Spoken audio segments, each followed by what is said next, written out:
Bienvenidos a Ser Padres es otra historia, donde hablamos de maternidad, la que tiene retos, la que tiene dudas, la que tiene emociones intensas, pero también la que nos hace vivir experiencias significativas. El día de hoy tenemos una entrevista muy especial. Estamos celebrando el Día del Padre y es por eso que esta entrevista no la voy a realizar hoy. Hoy va a ser una entrevista de papá a papá. Jesús Ruiz va a realizarle una entrevista a Alfredo Montellano. Bienvenido, Jesús Ruiz. Pues bienvenido, Alfredo. Ahora nos toca a ti y a mí como papás platicar nuestra historia. Bueno, en este caso va a ser la tuya. Pues mencionar antes un poco que me entusiasma hacer esto porque normalmente el papá pues tiene que estar ahí siempre presente, pero también sufrimos, vivimos, gozamos, somos papás tanto como la mujer es mamá. Entonces, pues me parece que es un tema bien interesante.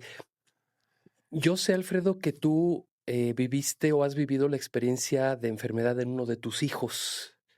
Entonces, para empezar esta charla, digamos, platícanos un poquito. Yo sé que, híjole, puedes platicar horas y horas y horas. Platícanos más o menos qué ocurrió con tu hijo, qué enfermedad tenía, qué diagnóstico tenía, para que las personas que nos escuchan pues sepan de qué estamos hablando. Adelante, Alfredo, y bienvenido. Gracias, Jesús. Gracias, Fer. Muy buen día a todos. Sí, yo tengo la fortuna y el privilegio de ser papá de 3 hijos, Freddy, Romina y Aida. Freddy murió a los 28 años después de una enfermedad de nacimiento. Después, Romina ha hecho su vida de una manera brillante, al igual que Aida, de las que les platicaré también un poquito como parte de ser padre en esto. Freddy, les decía, él nació con una enfermedad que nunca fue diagnosticada en toda su vida. Fuimos con los mejores doctores del mundo y simplemente su enfermedad no está registrada en los libros de medicina y en las enfermedades que se estudian en las universidades. Entonces, su vida, digamos, se dividió en 2 partes, ¿sí? La primera parte fue el aceptar, bueno, y en cada una de estas partes tiene varias etapas. O sea, son 2 partes grandes y una etapa. El parteaguas es cuando decidimos cambiar de estar buscando la enfermedad y la solución que podría tener la enfermedad, a preocuparnos por el bienestar, por la calidad de vida que tenía él. Entonces, en la primera parte entra un proceso primero de negación, en donde dices, oye, espérate, yo estaba esperando tener un hijo con el que pudiera jugar fútbol y irme a acampar y irme a pasear a caballo y tocar música y hacer Sí, cosas. sí, lo que hace un papá con sus hijos. Lo que hace Claro. cualquier papá con sus hijos. Sí, sí, sí, sí. Bueno, algunos se ponen a leer el periódico, no los pelan, pero Pero todos queremos convivir con nuestros hijos como papás, claro. Pero todos queremos convivir con nuestros hijos y si hay algo que satisface a los papás es cuando eres papá. Y ahorita voy a platicar un poco de esa cuestión de ser papá o estar papá. Y es bien interesante esa parte. Entonces, yo tenía todas las expectativas esas y de repente nace mi hijo mayor y nace mal. O sea, nace y al mes ya se veía que que las cosas no iban bien. A los 2 meses, vamos a observar un mes más. Al tercer mes, eh, su doctor, pediatra, nos dice, tu hijo tiene un problema gravísimo y no tengo la menor idea de cómo poder solucionarlo. Necesitas buscar y va a ser una cuestión de mucho tiempo. Mucho.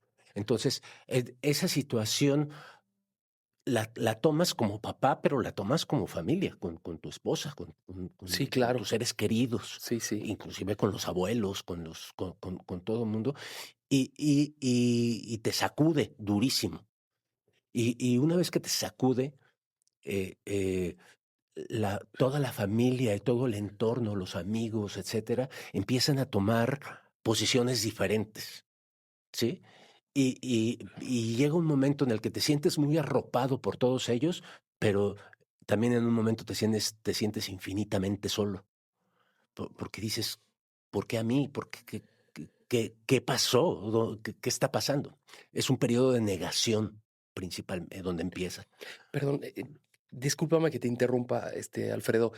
¿Podrías platicarnos un poquito qué síntomas veías? Es decir, cuando decías que algo no iba bien, no sé si te lo pregunto ahorita, pensás decirlo después, pero ¿qué es lo que percibían que algo no estaba bien y que el médico les dijo, oye, pues esto es algo extrañísimo, puede ser muy delicado y yo no tengo nada que hacer? ¿Qué notabas tú en tu hijo, en Freddy?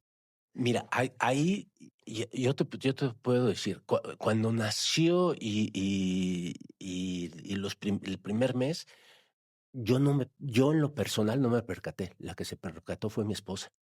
¿Ok? Entonces, ella era la que tenía ese feeling de, de De que que, algo no de iba que bien. algo no está bien, pero no quería decirlo, no quería agüitar la fiesta un poco.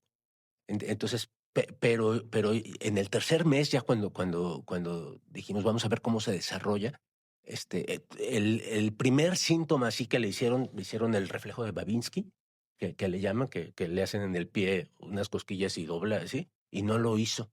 Y luego hacía unos movimientos que hacen los bebés, que mueven las piernas como si estuvieran pedaleando una bicicleta, y no, él no lo hacía.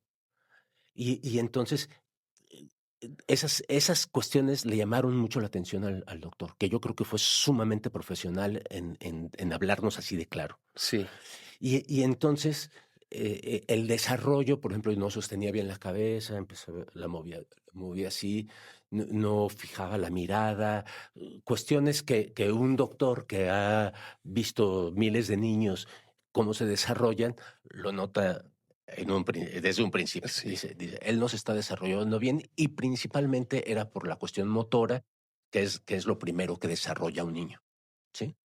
Entonces,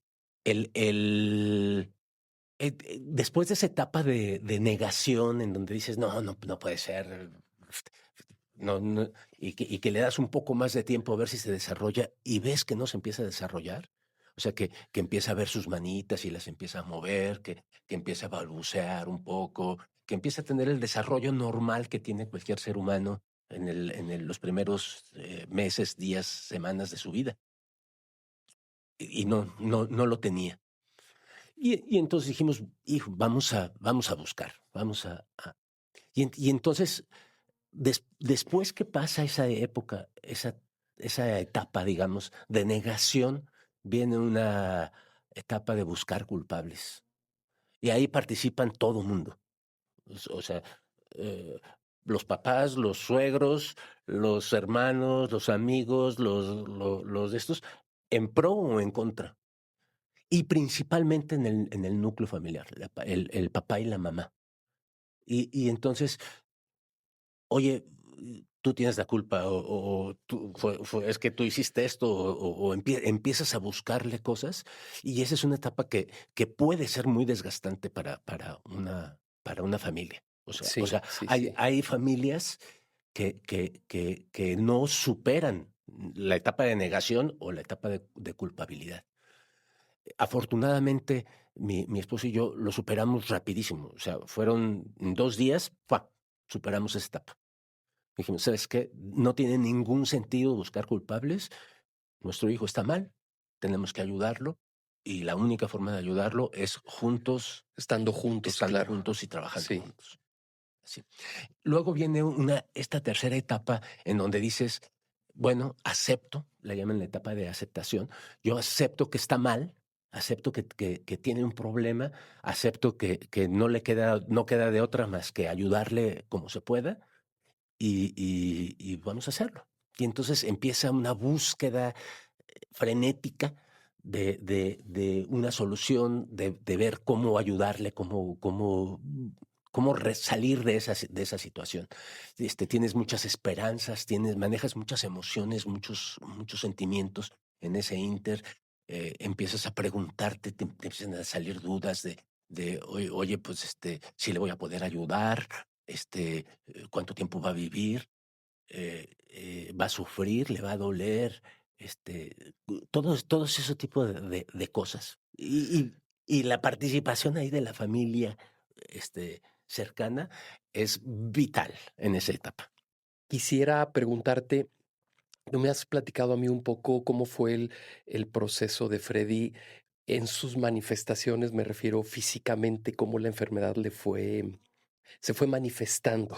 Ujú. Este, si no tienes problema, ¿nos pudieras platicar un poquito de cómo fue esa evolución de Freddy? No sé si nos pudieras platicar un poquito esa parte para que las personas que nos escuchan, pues, sepan un poco qué es cuál fue tu situación en ese sentido, porque después vengo con la pregunta de, ¿y tú como papá, cómo lo viviste, no? ¿Cómo lo viviste?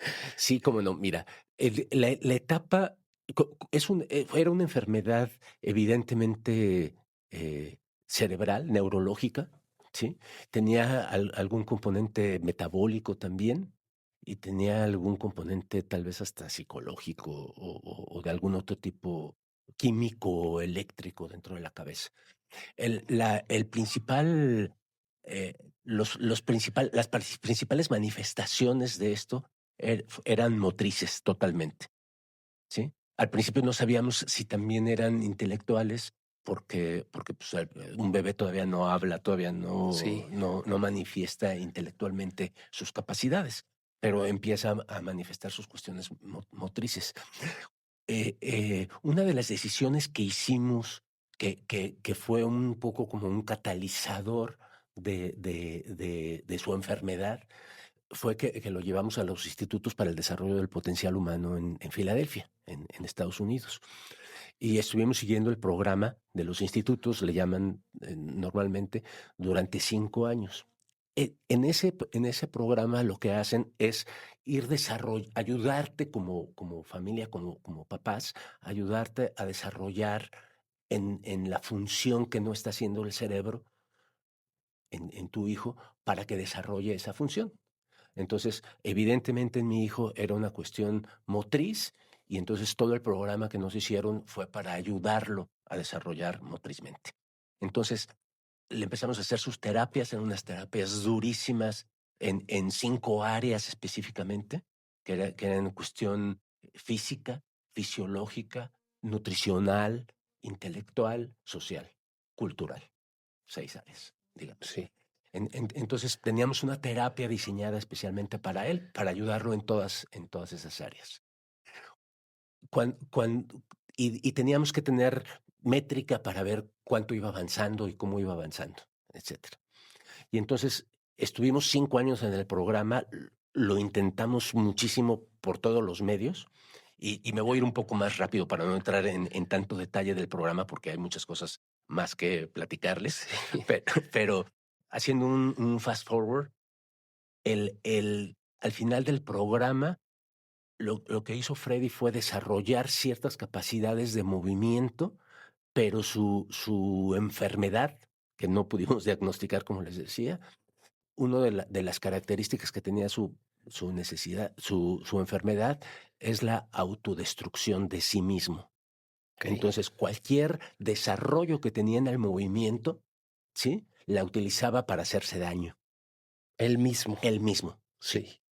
Entonces, y pasamos por muchas situaciones y se las puedo platicar así muy brevemente y si quieren ahondamos en alguna para que se den una cuenta de la magnitud de su Sí, si problema. tienes algo así en específico que nos Por- quisieras compartir, adelante. sí, por supuesto. Por ejemplo, en alguna ocasión se empezó a mutilar el labio, ajá, con mordidas, ¿sí? Y porque él no tenía control para poder morder. Se mordía y apretaba y apretaba y apretaba y nada más pelaba sus ojitos y se ponía rojo y nosotros tratábamos de abrirle la boca y no podíamos. O sea, era una situación difícil. Pasamos como papá y mamá, pasamos ahí unos 15 días de no dormir absolutamente nada. Nos turnábamos 5 minutos y 5 minutos porque ya no aguantábamos más de dormir. O sea, nos dormíamos 5 minutos y sabes qué, síguele tú y de tener en la boca. Y esto terminó con que con una mordida se tiró al mismo tiempo 8 dientes y se mutiló 3/4 partes del su labio. Se acabaron. Ok, Y con esa tirada de los dientes se acabaron las mordidas porque ya no había dientes. ya. Y esa fue la solución. Sí, sí, sí, sí, sí. Entonces, así como esa, fue más o menos una por año. O sea, una situación de ese calibre por año. Ok. Alfredo, eh, en este proceso me gustaría preguntarte, em, porque comentas, fuimos a Filadelfia, hicieron terapias, suena, suena bien, pues vamos a una clínica especializada, pero eso implica, Alfredo, un fuerte desgaste emocional, económico también, porque suena como que sí, vamos a Filadelfia, vamos a Estados Unidos, vamos a tal hospital en México, sí, pero eso implica un esfuerzo extra, aparte de la preocupación y la vivencia que tú tienes como papá por tu hijo, ¿no? Sí. Entonces, aquí quisiera como hacerte una pregunta. Tú, Alfredo, más allá de la familia, tú como papá, como Alfredo Montellano, al ver estar viendo a tu hijo que se, que se hace daño, voy a hablar un poquito por ti. Supongo que tú lo veías como si te lo estuvieran haciendo a ti mismo, o peor quizás, ¿no? Porque cuando uno le pasa algo, pues uno aguanta, pero en un hijo es otro boleto. Ujú, ¿Cómo internamente, cómo vivías esto, más allá de la esperanza de que era tu hijo y que tú estabas dispuesto a no dormir? ujú. Pero internamente, Alfredo, ¿cómo lo viviste como papá, como varón, como hombre, como persona? ¿Qué se estaba moviendo en ti en ese momento? Porque debe ser durísimo lo que nos estás platicando. Sí, mira, también fueron como varias etapas y tal vez seguramente con el tiempo vas madurando y vas tomando las cosas de una manera diferente cuando van pasando. Una cosa que fue al principio de la paternidad, ya a la mitad ya veía yo la forma de diferentes maneras y al final ya la veía completamente diferente. Entonces, sí hubo una evolución. Y en un principio es, era una actitud mía bueno, esto me tocó vivir, yo me como el mundo a puños, y le voy a echar todas las ganas hasta morir. Y entonces le echas todo, gastas toda la energía y todo eso. Pero después va durando mucho tiempo y dices, ay, caray, como que ya me estoy cansando, como que ya no estoy Sí, aguantando sí, tanto, claro. como que si sigo a este ritmo, al rato a mí me van a tener que cuidar, no a él. Entonces vas dosificando y vas modificando tus cosas. Yo creo que uno de los parteaguas importantes en este Ajá. sentimiento y en fue en el momento en el que yo acepté que esta situación era infinitamente mucho más grande de lo que yo podía soportar, Ok, sí. pero Sí, sí, sí, muchísimo, sí. o sea, y que yo solo no iba a poder, y que era necesario tejer una red de soporte en social, en la familia, en donde fuera, ¿sí? Para poder soportar este tipo de cosas. Yo desde el punto de vista con una formación religiosa y apegada a Dios, yo decía, Dios mío, me diste una cruz mucho más grande de la que yo puedo cargar, así que vente y ayúdame, Sí, sí, sí. porque si no, no puedo. Entonces, yo sentí digamos, a la mitad del camino, una paz increíble cuando dije, es que esto ya me rebasó hace mucho tiempo mis fuerzas y mis capacidades. Sin embargo, Dios está aquí conmigo y me apoya. Si no es con Chuchín, después es con Juan, después es con Luis, después es con Ana, Sí, después sí, con... sí, sí.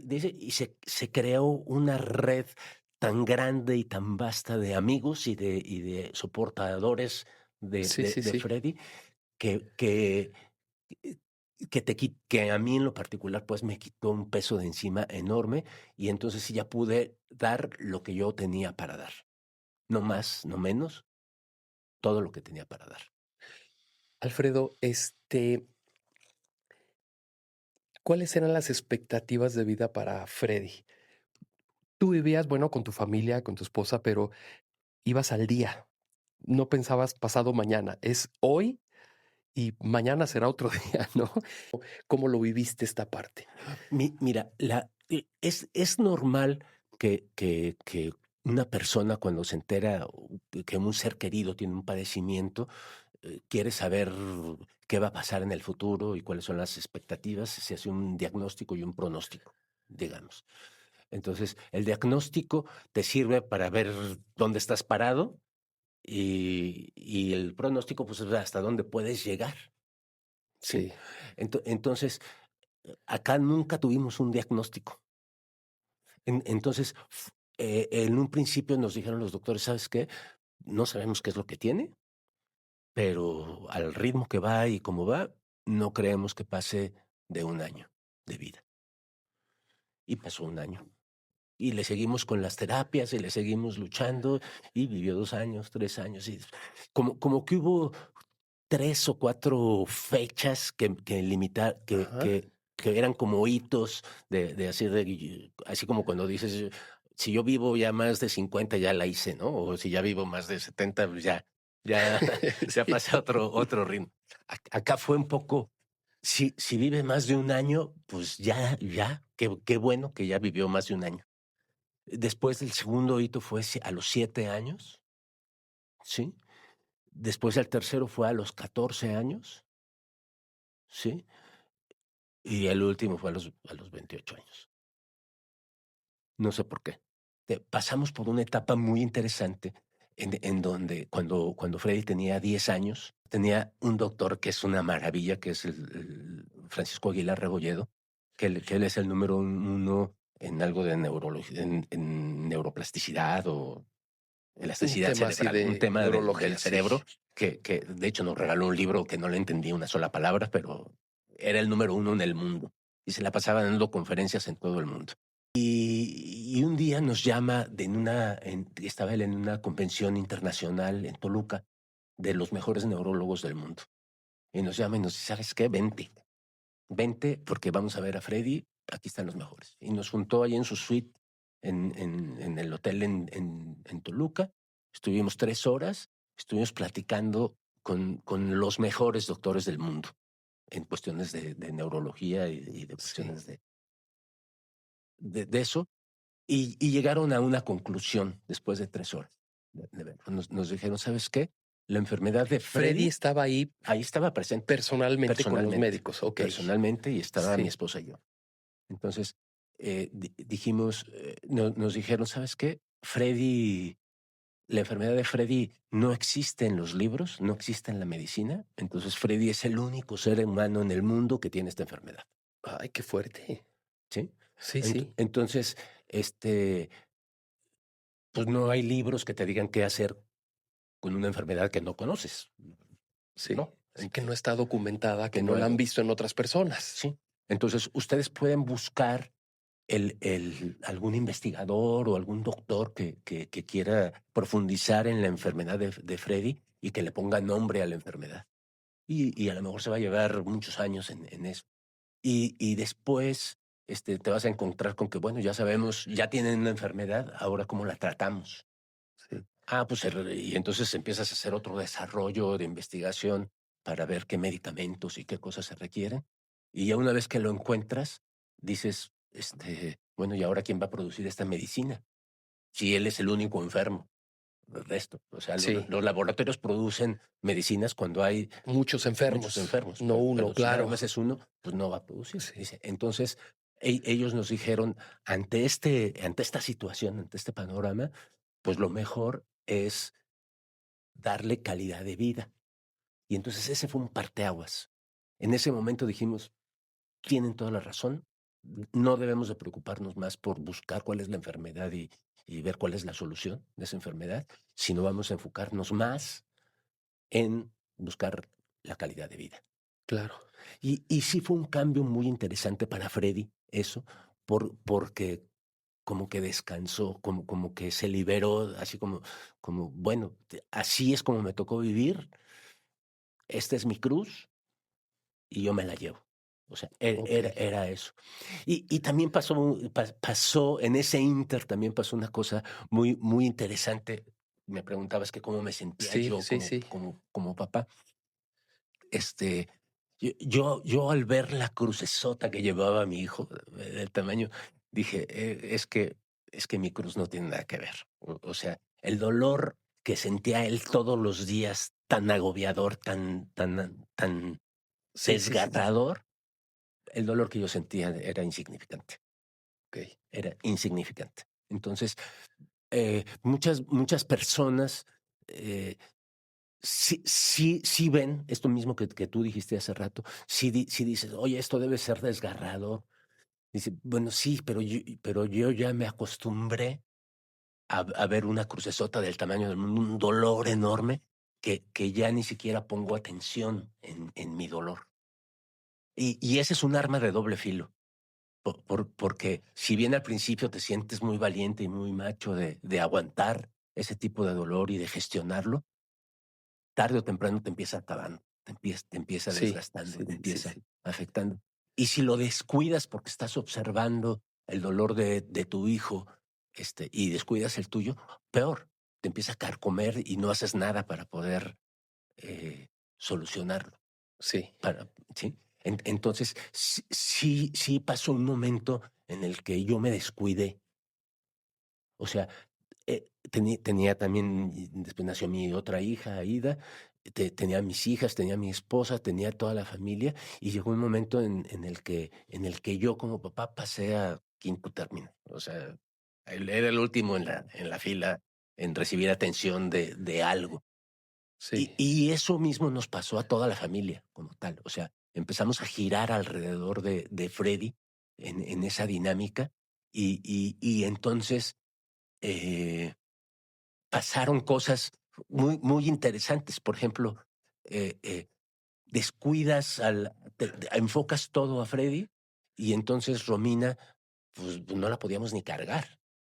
Entonces la poníamos en el suelo, a arrastrarse, a caminar, a de eso.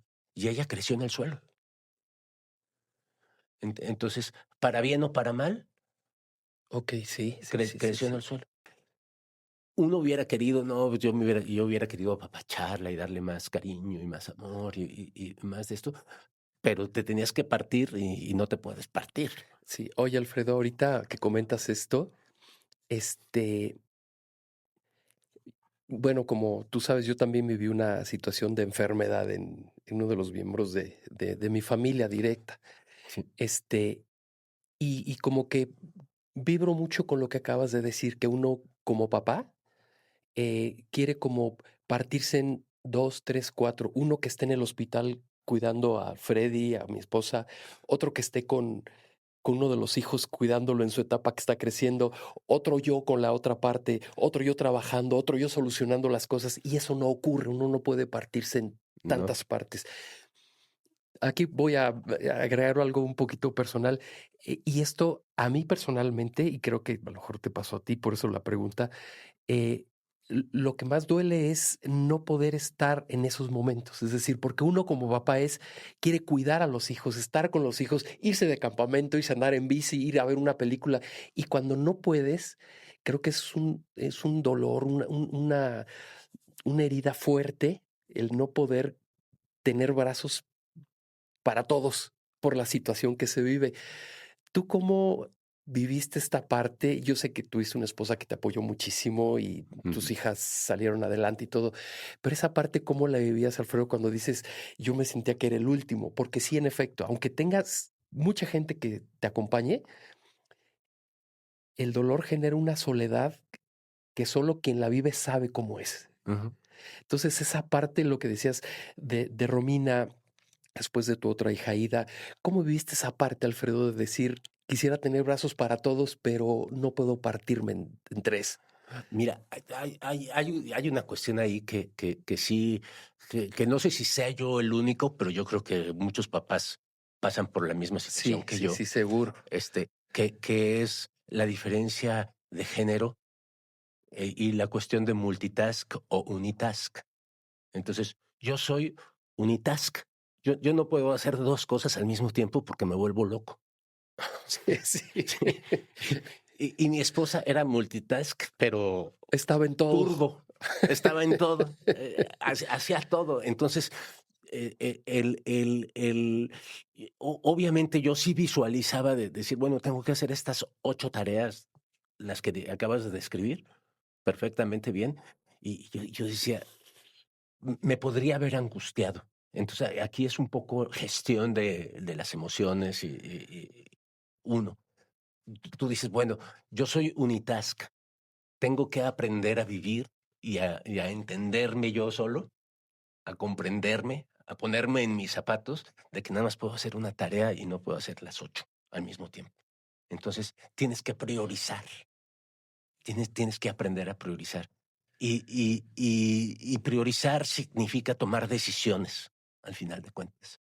Sí, Y entonces, a lo mejor una de las ventajas que compensan un poco el unitask, el hacer una toca, es la cuestión de asumir riesgos. Tú tomas una decisión y dices, yo voy a atender esto, ¿sí? Estoy viendo que, que mi hijo se está despedazando de dolor, que mi hija tiene hambre, que hay que ir a recoger a mi otra hija a la escuela, que mi esposa está hasta el gorro de todas las tareas de todo el día, estar haciendo multitask a sí, nivel sí. turbo, y yo tengo que tomar una decisión de a quién le ayudo, porque yo nada más puedo hacer una, una Sí, cosa.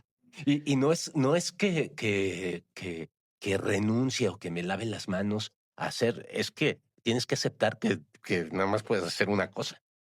Entonces, yo lo que trataba era tomar la mejor decisión en ese momento, ¿sí? okey, sí. Y muchas veces la mejor decisión fue no ir a trabajar, o la decisión fue tener que ponerle una inyección en el cuello a mi hijo para poder rescatarlo de una situación, etcétera. Y situaciones, por ejemplo, como estas que te preguntabas del día a día hace rato. Nosotros más o menos 18, 16 años de la vida de Freddy fue despertarnos 5 veces durante la noche en calidad de en 5 segundos tengo que estar con Freddy para poder salvarle la vida. O sea, ese era el mode en el Sí, entonces, tú te levantas y si te levantas rápido y eso, hasta te mareas. Pero si te levantas con el te levantas y no sabes cómo, llegas y le salvas la vida. Y salvarle la vida era hacerle unos porque movimientos. se estaba haciendo algo Se a estaba él, o ahogando, sí, sí, okey. o sea, se ahogaba, se hacía un movimiento en donde se ahogaba y no respiraba y no hacía ruido. Y ahí le agregamos otro, que yo soy sordo. Entonces, Okey. entonces Se complicaba ahí más. se complicaba más. Mi esposa era la que oía y nada más me daba el trancazo y ¡bum! Y entonces ya salía yo corriendo y a salvarle la vida y eso. Así fue durante 16, 18 años, ¿sí? Sí, Entonces, dices, bueno, ¿cuál es la prioridad? Salvarle la vida, este, y lo tienes que hacer muchas veces. Y eso llega un momento en el que te vuelves incomprendido, porque dices, no, es que tú te estás enfocando nada más en uno de tus hijos y estás descuidando a tus hijas o a tu esposa. Y sí es cierto. Y tarde o temprano tienes que pagar la factura. sí. Tarde o temprano. O sea, aquí no hay una justificación para decir, eh, eh, estuve haciendo cosas mucho más importantes y más prioritarias y descuidaste esto, vas a tener que pagar la factura. Sí. Entonces, así fue más o menos como lo manejé, como lo viví. Yo creo que fue con gestión de emociones y de tareas. Me gustaría que nos compartieras un poco la parte de ahorita nos platicas lo difícil que ha sido, lo difícil que fue. Me gustaría que me platicaras, Alfredo, un poquito, eh, los momentos eh, de la última etapa, a lo mejor de Freddy, cuando ya superaron diferentes etapas y tú ya estabas en ese mode, digamos, de gozar la presencia de tu hijo. ¿Cómo te comunicabas con él? ¿Qué era lo que gozabas con él? Que anticipándome un poco, creo que es lo que a ti te llena como Ujú. papá y se te desborda en la mirada y en lo que dices por tu experiencia directa con Freddy, tu hijo. No sé si esa parte tuya como papá no la pudieras compartir de lo que esto te dejó a ti como persona. Con mucho gusto. Mira, llegó un momento, faltando 7 años antes de morir, los últimos 7 años de su vida, lo tuvimos que llevar por una decisión que tomamos mi esposa y yo a una casa de retiro para tener ahí 3 enfermeras de planta cuidándolo y nosotros poder descargarnos un poco de tanta tensión y tanta Sí, presión que claro. teníamos. Entonces, así lo hicimos, funcionó muy bien, él descansó mucho y las enfermeras que tuvo, todas fueron maravillosas y le fue muy bien en ese sentido. Voy a hablar de los últimos 6 meses, digamos. Él pasó por una situación durísima, durísima, 6 meses antes de morir, que es que se broncoaspiró. Pam, pam, se broncoaspiró, le estaban dando de comer, traía bastante comida en la boca y de repente, no sé si convulsionó o hizo algún movimiento y, ¡pum!, y se le fue toda la comida a los pulmones. Y entonces ahí en donde estaba había un doctor y lo vio y dijo, esto está muy mal, muy, muy, muy mal. O sea, en pocas palabras, ya se va a morir. Sí, O sea, y tenía toda la razón para poder pensar eso. Esto fue el 31 de noviembre del 2020, del 2021, perdón, y, y, y estábamos a la mitad de la pandemia, sí, ¿sí? Le ponen para medirle la saturación de oxígeno y traía 45. bajísima. Sí, sí, sí. Entonces, pues ya el doctor dijo, pues ya, se acabó. Y entonces, pues vamos a llevarlo al hospital, lo llevamos al hospital, se quedó la mamá con él, y lo estuvo cuidando todo el tiempo, con el COVID ahí todo alrededor, en urgencias, en el seguro social. Lo llevamos. Entonces dijimos, es que si no se muere de uno, se va a morir del otro. Y entonces nos turnamos como siempre lo hacíamos para Ujú. poder estar con Freddy, uno de los dos. En la mañana, a las 7 de la mañana del día siguiente, me llama y me dice, ¿sabes qué? Nos dice el doctor que o lo entubamos, ¿sí? O que nos lo llevemos a morir a la casa. Y entonces fue unánime la decisión y nos lo llevamos a la casa. Y entonces nos dijo el doctor, no pasa del mediodía. Entonces, nos lo llevamos a la casa, fuimos con el padre, le dijimos que si le podía dar los santos óleos, le dio los santos óleos y el padre dijo, le- el mensaje no fue así como fatálico, como ya te vas a morir y que te vaya bien, sino le dijo, no, con estos santos óleos es para que te recuperes. Y hace cuenta que le cambió la vida. O sea, abrió los ojitos y dijo así como, ¿qué si me voy a recuperar? O sea, Sí, que no se supone que ya me iba a morir. Nos dijeron los doctores, no le pueden dar nada de comer porque se va a volver a broncoaspirar. Entonces llegaron las 8 de la noche y dijimos, oye, es que si no se muere de la broncoaspirada, se va a morir de hambre. Entonces, ¿qué hacemos? ¿Le damos de comer? Pues sí, le preparé un puré de pera y no pasó nada. comió bien y todo. O sea, comió muy Sí, lento, sí, pero, sí, pero comió un poquito y sí. le dimos un Gatorade y ya. Y para no hacerte el cuento largo, pasaron 15 días que recuperó su oxigenación normal, que era 92. O sea, todos esos días estuvo así como oído, como que no sé. Se queda viendo, no habló, nunca habló una palabra, pero sí mencionaba, decía mucho con sus ojos y con su sonrisa. Entonces se quedó viendo así como, ¿y qué estoy haciendo aquí? Si yo ya estaba allá.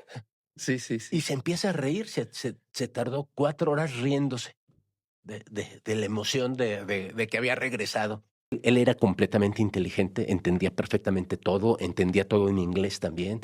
Entonces, en cuestión de inteligencia no tenía ningún problema. Su problema era completamente motor. O sea, estaba consciente de su Consciente situación. de todo. Ok, De todo, acuerdo, sí. de todo, de todo. De ahí a que se murió pasaron 6 meses, ¿sí? Y fue una etapa hermosísima de convivencia con él. Eso te iba a preguntar. ¿Le cantabas, le platicabas, le leías cuentos? Dime cómo te acercabas tú como papá a él, que él no expresaba con palabras, pero sí con su presencia, con su mirada, con su sonrisa. ¿Tú cómo te comunicabas con él? ¿Cómo te vinculabas con él, Alfredo? Mira, qué buena pregunta, Chuchín. En los últimos 4 años, hice un cambio también fue un proceso de ir madurando algunas cosas en cuanto a la comunicación con él. Pero en los últimos 4 años decidí leerle, cosa que yo nunca leo. O sea, puedo ser inteligente, puedo ser lo que sea, pero la lectura me cuesta mucho trabajo. Ok. Sin embargo, dije, voy a leer. Bueno, en total leímos como 20 libros, una cosa así, en esos 4 años. ¿Sí? El último que leímos fue El Quijote de la Mancha, las 1111 páginas, completitas, todas las palabras, todo. Sí.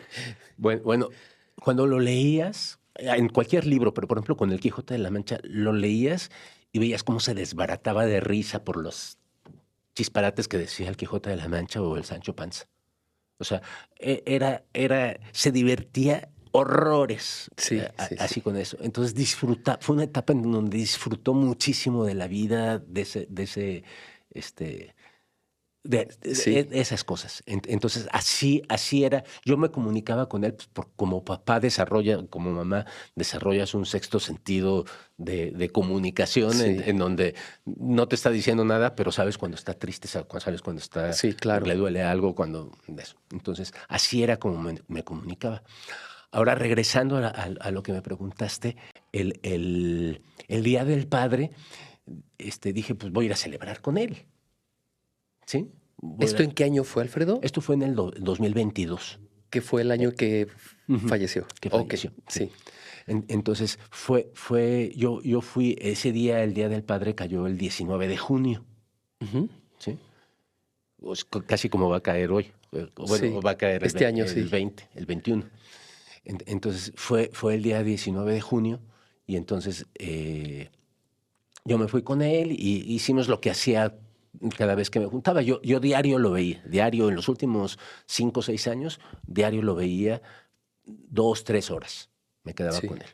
Entonces dije, vamos a festejar el Día del Padre y nos pusimos a cantar, a bailar, a contar chistes, a hacer lo que hacíamos todos los días, a disfrutar de la compañía mutua. Yo diría a disfrutar ser padre. Sí. Entonces, porque ahí es cuando lo disfrutas. Sí. Lo demás, si no haces tú por disfrutar ser padre, no lo vas a disfrutar. Tienes que ponerle ganas. Entonces, hicimos todo lo que hacíamos y al final yo dije, pues ya me retiro, ahí nos vemos, felicidades, ya había comido él, nos vemos. Y entonces se quedó en la sala, en la casa de retiro, ¿sí? Y yo me iba a regresar a mi casa.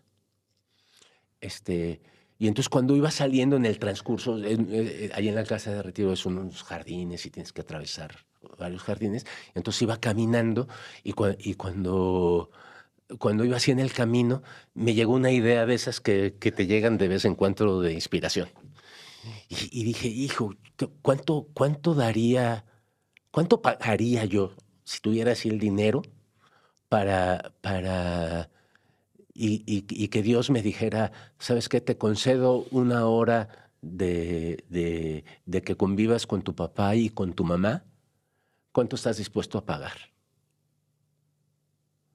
Y yo dije, hijo, no, yo sí pagaría una buena lana.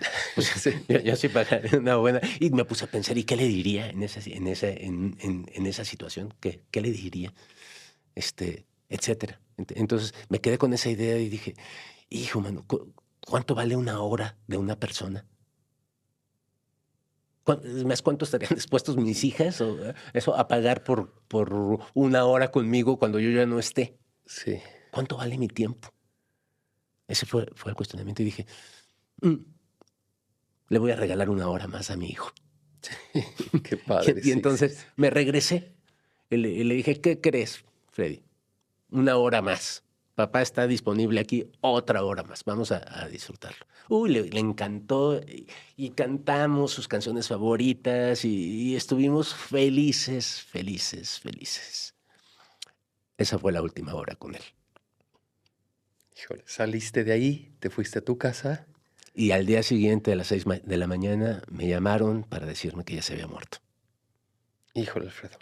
Yo creo que esa hora es el regalo más valioso y precioso que le pudiste dar a tu hijo y que te pudiste dar a ti mismo. Y que me pude dar a mí mismo. O sea, ese, al final de cuentas, la conclusión de todo eso es lo que vale de ser padre, lo que vale la pena de ser padre es el convivir con tus hijos.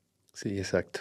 O sea, eso no tiene precio. Y yo te diría, esa misma convivencia, a pesar de la demanda y todo eso que tuvo Freddy conmigo,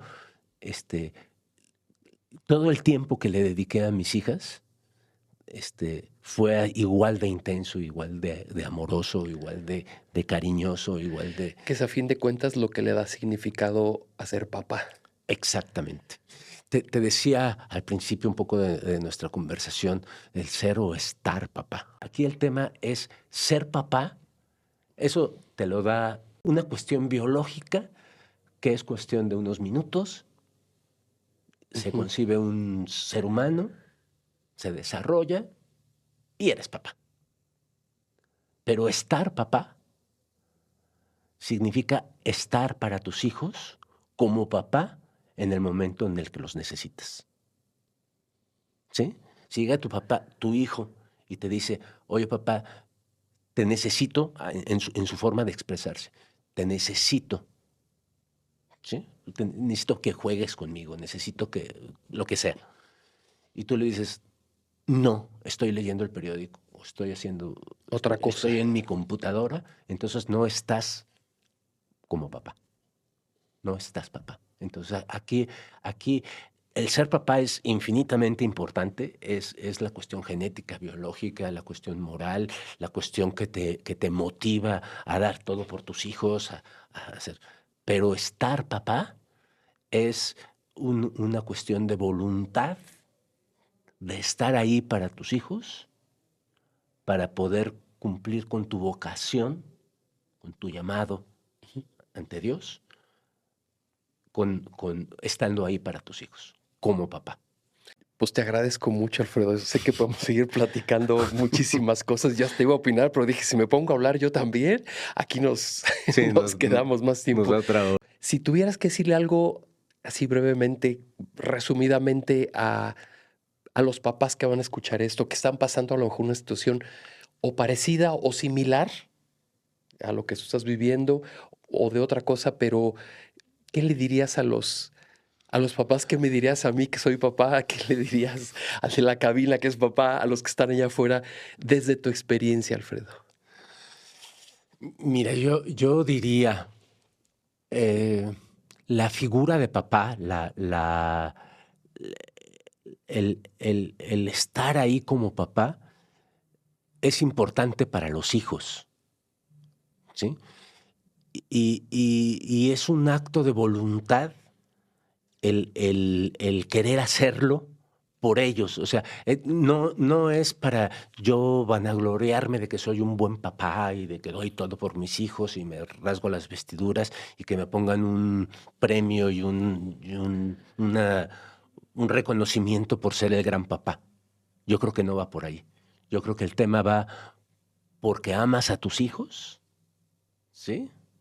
Y porque sabes el valor que un papá tiene para sus hijos, que tú tomas la decisión personal de estar ahí para ellos y entregarlo todo. Ese sería el mensaje. Muchas gracias, Alfredo. Pues muy padre la plática. Agradecer a este espacio de Ser Padres es otra historia, porque como papás también necesitamos decir qué sentimos, qué pensamos, dónde estamos parados, Sí. qué nos mueve. Pues gracias, Alfredo, por contarnos tu historia, porque ser padres es otra historia y cada historia merece ser contada. Gracias. Muchísimas gracias, Chuchín. Muchísimas gracias, Fer. Fue un placer y una verdadera experiencia poder estar aquí con ustedes y compartir humildemente lo que he podido hacer, y espero que algunas palabras de esto puedan inspirar y le puedan servir a algunos papás que nos escuchan para mejorar su propia misión de ser papás. Nos vemos en otro capítulo. Hasta luego.